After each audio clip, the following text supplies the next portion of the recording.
안녕하세요. 좋아지고 싶은 여러분의 기대에 보답하는 조화성형외과 좌승준 원장입니다. 이번 시간에는 고객분들께서 자주 물어보시는 안티에이징 관련 질문에 답을 해드리는 시간을 준비했습니다. 그럼 바로 질문 만나볼게요. 피코토닝, 알렉스 토닝, 콜라겐 토닝, 제네시스 토닝 중에서 2개 혹은 3개를 같이 해도 피부에 무리 없이 진행할 수 있습니다. 젊고 피부톤이 밝으신 분들은 최소 2주 간격, 잡티 제거는 4주 간격으로 진행합니다. 피부가 햇볕에 까맣게 잘 타시는 분들, 연세가 있으시고 피부가 얇으신 분들은 토닝은 3주 간격, 잡티 제거는 6주마다 합니다. 색소 잡티 치료를 할 때 검버섯, 한관종, 비립종, 쥐젖, 편평사마귀, 모낭상피 정도 같이 제거할 수 있습니다. 처음에는 눈썹 위부터 이중턱까지 얼굴 전체적으로 펜타입 3000샷에서 5000샷을 권유드립니다. 그리고 신경 쓰이는 부위에 집중적으로 한 달마다 1000에서 2000샷 정도를 해주는 것이 최상의 리프팅 효과를 유지하면서도 유지기간을 길게 가져갈 수 있습니다.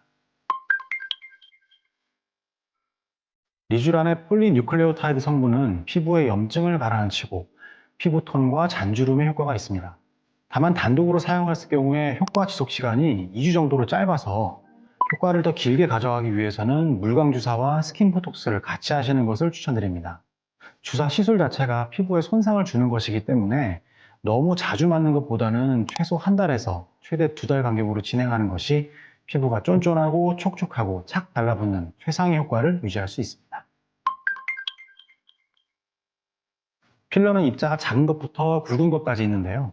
입자가 작은 것은 피부의 굵은 주름이나 입술, 눈 밑 애교살처럼 얕은 부위에 놓습니다.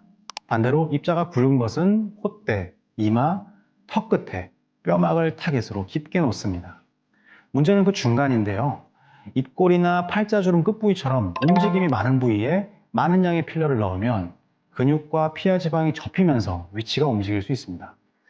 그래서 필러의 목표는 애초에 없는 것을 불룩하게 만들어주는 것이 아니라 꺼진 부분을 조금씩 채워주는 것을 목표로 해야 됩니다.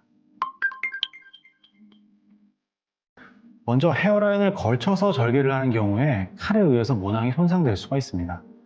이를 예방하기 위해서는 칼을 눕혀서 모낭에 비껴가도록 절개를 해야 됩니다.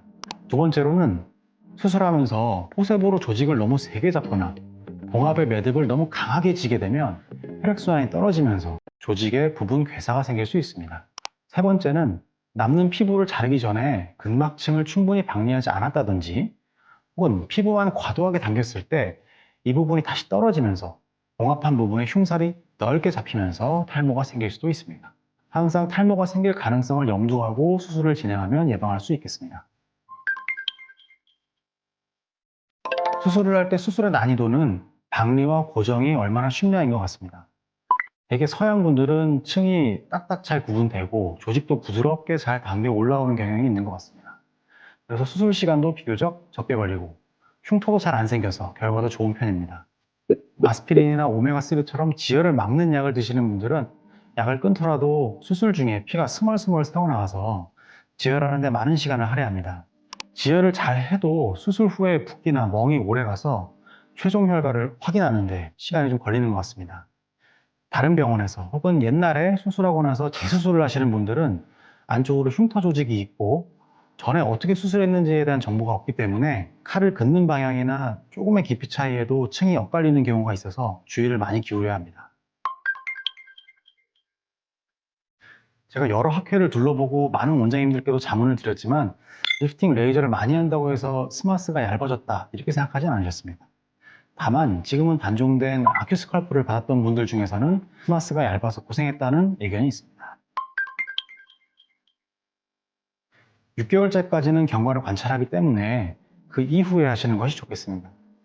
대부분은 함께 수술하면 처음 며칠은 붓기나 드레싱 때문에 좀 더 힘들 수 있는데 실밥을 뽑을 때쯤 되면 거의 비슷해진다고 말씀드립니다. 네, 가능합니다. 어려운 수술은 아니지만 기술이 필요하고 흉터에 대한 이해가 뒷받침되어야 한다고 생각합니다. 물론 가능합니다. 수면으로 수술을 진행하면 통증에 대한 공포가 없기 때문에 수술 전 혹은 수술이 끝나는 시점에 보톡스, 필러, 실리프팅도 함께 하는 것을 추천드립니다. 주름 보톡스는 표정을 지어보고 주름 모양을 잡아서 놓는 자리를 정하기 때문에 수술 전에 디자인을 할 때 주입 지점을 미리 표시를 해놓습니다. 필러도 수술 전에 미리 주입 지점을 표시해 놓고 수면 상태로 주입하고 수술 마지막에 최종 확인할 때 앉혀서 다시 모양을 확인합니다. 실리프팅은 실을 넣은 상태에서 얼굴이 많이 붓게 되면 딤플이 생길 수 있어서 눈 수술같이 작은 범위 수술을 할 때만 함께 시술하고 있습니다. 리쥬란과 물광 주사, 스킨 보톡스도 수술 끝나고 수면을 깨우기 직전에 시술할 수 있습니다. 다만 레이저 토닝이나 점 제거, 다래끼와 같은 염증 제거는 수술 전에 미리 하시도록 말씀드립니다. 눈 아래 가쪽에 불룩한 지방 주머니를 수프라고 합니다.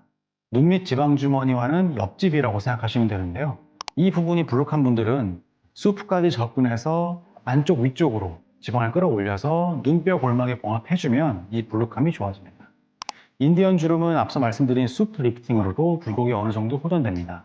하지만 주름 부분은 결국 앞볼의 볼륨이 많이 꺼지면서 도드라져 나온 부분이기 때문에 이 꺼진 주름 부위에 필러나 지방 이식으로 채워주어야 완만한 곡선을 이루면서 만족할 만한 결과를 얻으실 수 있습니다. 40대 눈 밑 탄력 보건술은 5년, 50대 이상의 하안검 수술은 10년, 60대 이상의 안면 거상 수술은 15년 정도 젊어지는 효과가 기대된다고 말씀드립니다. 거듭 강조드리지만 수술 후에도 지속적으로 시술하면서 관리해 주셔야 유지 기간을 더 오래 가져가실 수 있습니다. 하안검 수술을 할 때 지방 재배치 교정이 덜 되었던 경우라면 다시 눈 밑 탄력 보건술을 해볼 수 있습니다. 그리고 하안검 수술을 이전에 받으셨던 분들도 눈 밑 탈자 보건술 수술이 가능합니다. 다만 피부에 여유가 많지 않을 거기 때문에 다시 떨어져서 처지지 않도록 단단히 고정하고 눈 밑의 피부를 최대한 보존하는 것이 키포인트라고 하겠습니다. 네, 오늘은 여러 질문에 답변 드리는 시간을 가져봤습니다. 더 궁금하신 점이 있으시면 아래 댓글이나 조화성형외과로 문의 부탁드리면서 지금까지 조화성형외과 좌승준 원장이었습니다. 구독과 좋아요 잊지 마세요. 감사합니다.